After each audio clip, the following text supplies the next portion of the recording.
I often say humans thrive by relationships and humans wilt by relationships. If someone's having a hard time, maybe they're really irritable or unmotivated lately, missing deadlines at work, hard time getting out of bed, maybe if they're a kid, their grades are slipping or something like that. Besides investigating possible neurological conditions like anxiety, ADHD, addiction, I'll always probe, how are your big attachment relationships? How's it going, or how was it going if there's foundational disruptions with your partner or with your parents?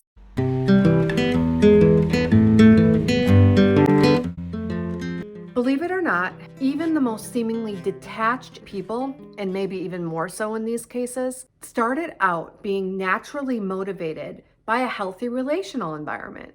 A healthy relational environment, whether by overt communication, behaviors, tone of voice, nonverbals, conveys that you are seen and accepted for who you are, and that's fundamental. And that support is the backbone of growth during times of challenge, mistakes, and setbacks. All humans with typical development at every single developmental phase are motivated to do uncomfortable or growth-oriented things only when they are witnessed and accepted by the important people around them. One of the oldest theories of depression, and I'll add it's often a true source of what people call laziness, is called learned hopelessness and helplessness. Bluntly, the helpless part means that a person now believes that they themselves are ill-equipped. But the hopeless part, for a neurotypical human, that is almost always rooted in learning that they are hopeless to be considered acceptable in a relational context. To be accepted, not always wonderful or even good, but to be seen accurately as the humans we are and accepted nevertheless, is our deepest yearning, our deepest natural motivation, and the deepest potential source of pain, shame, and hopelessness and giving up.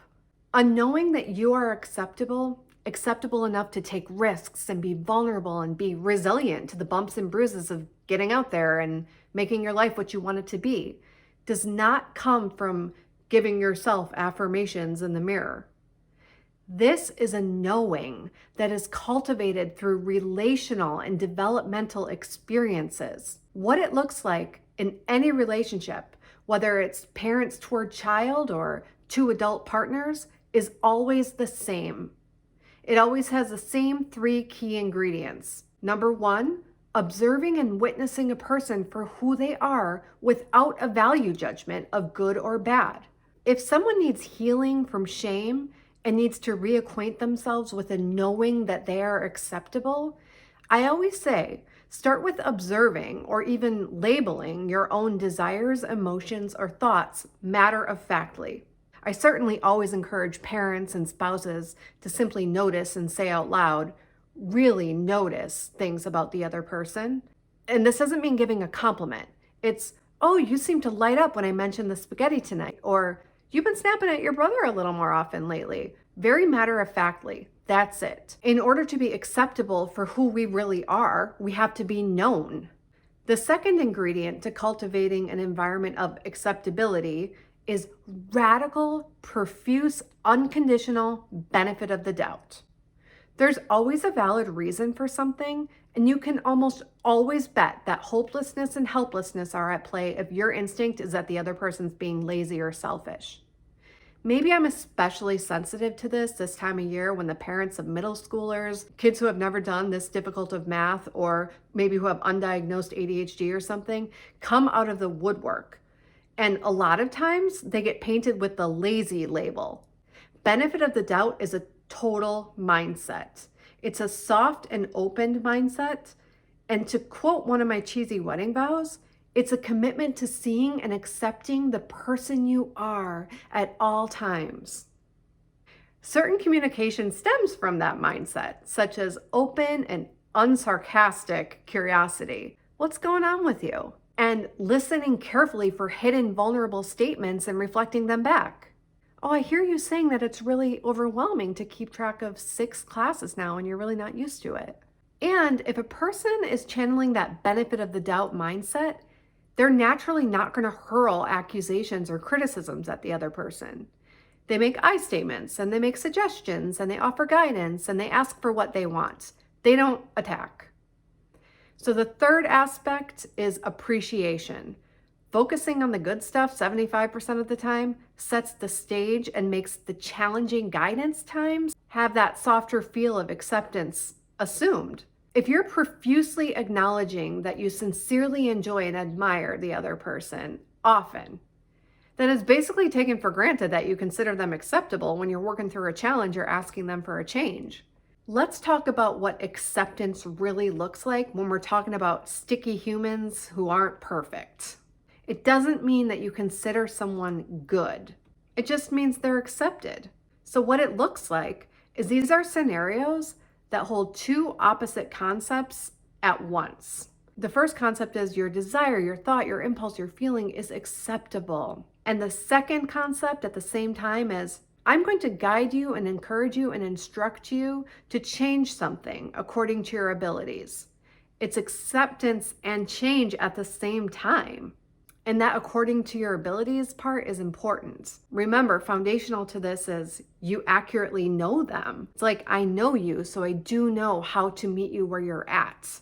If you don't automatically feel enough or acceptable, and I don't mean always good and proud and wonderful, I mean acceptable enough to tolerate and maintain a self and not decompensate when you make a mistake or disappoint someone or encounter a major personal challenge. You may have had less than ideal relationship developmental experiences. The earliest seeds of knowing that you are okay are planted at birth. An infant needs to have their needs taken for granted as acceptable and to be seen and heard and engaged with, literally for their safety and survival. And then a very young child needs to be seen and heard and engaged with and guided and encouraged. A gentle smile in mom's face when he tries to pull the cattail while he's being redirected. It sure looks like fun, Jimmy, but that hurts, Mr. Snuffles, so no, let's play with your plushies. Or helping to clean up the spilled milk together. That young child needs that acceptance always to underlie the growth. The developmental stage of the preschool child is concerned with exploring and experimenting freely without the anxiety of condemnation or shame. Because what the preschooler is supposed to accomplish at this developmental stage is a sloppy, rudimentary understanding that they are a unique person who can affect the world around them. An older or a school-age child needs to be witnessed and engaged with and guided and encouraged to accomplish his developmental milestone, which at this stage is to gain some sense of competence or I can do things skillfully sometimes. This middle childhood stage is absolutely chock full of either opportunities to cultivate or opportunities to squash that sense of I am acceptable in a kid. Kids will struggle with all kinds of things, from tempers to times tables. And guess how they learn that they can be acceptable or okay even in times of challenge? Their parent gives them the supports and the guidance at the same time. All three of those ingredients, the witnessing them, the benefit of the doubt, and the appreciation. That child needs to be met where they're at without condemnation or frustration. Not only to gain some competence over something, but that child also is cultivating an expectation that they're accepted and sometimes even celebrated by the people around them. Then let's talk about teenage development. A typically developing teenager needs so dang much acceptance. This stage is concerned with developing an independent, hopefully competent and valued identity separate from caregivers. This means their acceptance comes in the form of I accept you enough to offer you this freedom with optimism that you'll use it wisely. And I accept you enough to not micromanage you, but I'm going to make matter-of-fact suggestions for you with a casual tone of voice that conveys that I don't think you're a terrible person for making this mistake. Or I accept you enough to get curious and open-minded about what's going on with you when we disagree. I not only accept you, but I sincerely value your contribution as lawnmower and trash taker outer. And when you forget, I see the disappointed person in you who wants to be that valued contributor. I don't lose track of that. And the young adult developmental stage. What's happening relationally? They're independent at this point. So it's like You get a tattoo. We both know that design isn't my cup of tea. And I'm super excited and happy for you and find it completely obviously acceptable that this particular body art is your jam. So tell me about it. Did you go with friends? Did it hurt? How did you design it? I accept you and I can enjoy this with you even though I see it differently. I accept you and I can enjoy this with you even though I see it differently. So if there was a disruption in any of that, or one of your important adult partnerships failed to see you as acceptable or shamed and diminished you, or didn't have one of those 3 ingredients, it can literally feel like, what's the point? If being known and witnessed and accepted for who you are is so out of reach, that makes people feel hopeless. If you're a parent, consider giving your child this very important foundation for their natural motivation to be cultivated. If you're an adult who needs healing surrounding this, send this video to your partner and practice these 3 ingredients with yourself and in your relationship. And I encourage you to practice them in that order.